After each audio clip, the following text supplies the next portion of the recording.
If we want to think and be great men, we need to speak, read, and communicate like them as well.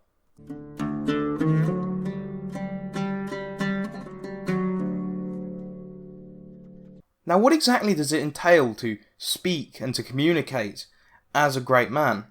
Well, to read and to speak their languages.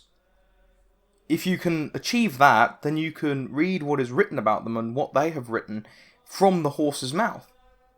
Now, translations can be awful. Think of it this way. The current academic establishment is dominated by political people. Do you really want these people telling you how to think about a certain text?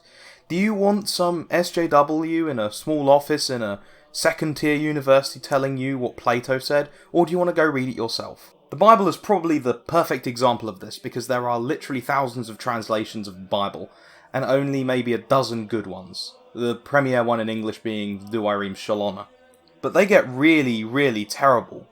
For example, this is from a recent translation of Psalm 7.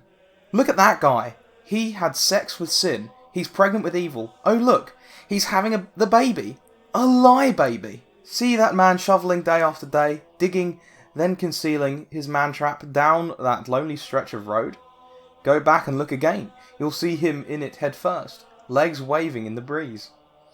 That's what happens. Mischief backfires. Violence boomerangs. I'm thanking God, who makes things right. I'm singing the fame of the heaven-high God. This is from a more reputable Bible. Behold, he hath been in labour with injustice. He hath conceived sorrow, and brought forth iniquity.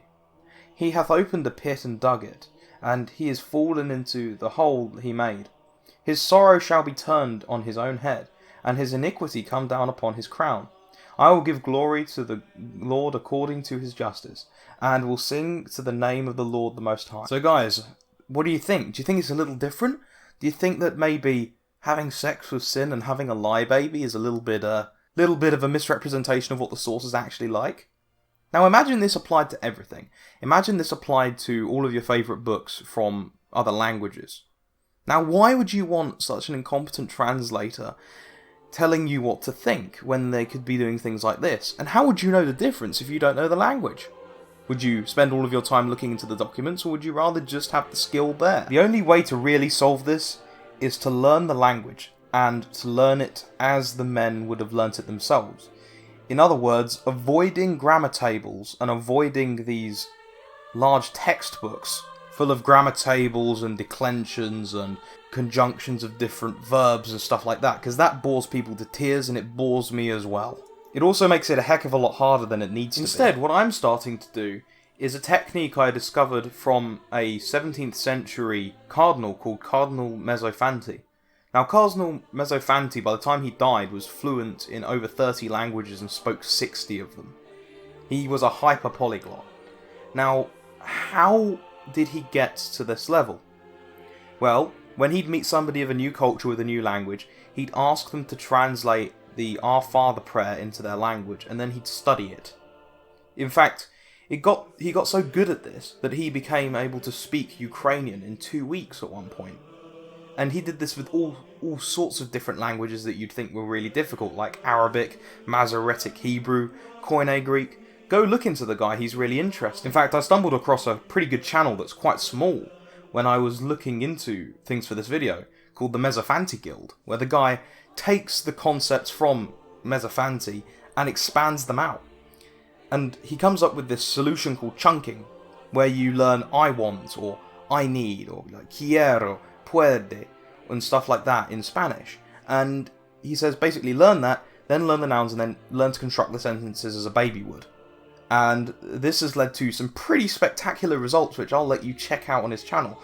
I've linked the video that's really pertinent to this in the description if you want to check it out. And this technique isn't just useful if you want to be able to, say, order a pizza in Spain, or order coffee in an Arabian coffee house in Syria. No, you can apply it to classical languages as well. You can go and read through things like frequency dictionaries and learn the most common words in the language first, so you find it far easier to read the texts. I've done this myself with Latin, and I've done it to an extent with Koine Greek, and although I can't read that well in Koine Greek, in Latin I can pretty much surmise sentences with very little knowledge of the grammars, which is ultimately the thing that turns most people off. I've tried it, it's really boring. And therefore, as you're studying languages, you'll be able to think more like these great leaders, because they never sat and did biblical Hebrew classes at university. They just learnt it when they were children. These are just things that they learn by living life. And you should learn those languages in the same ways too, so you can think as these great men and put them into place without being some sort of intellectual yet idiot like many of these academics are. So it's time for you to get out there and learn some Latin, so you can understand Cicero, and so you can understand Julius Caesar, because these men were great for a reason, and if you internalise their thoughts, you will become closer to them in your actions. Thanks for watching. A very big thank you to those on the list here. These are subscribers to the Renaissance Man program who get audiobooks and controversial videos every week for $5 a month. There's already quite a lot of content there, so if you check it out in the description, you won't be missing out. Thank you.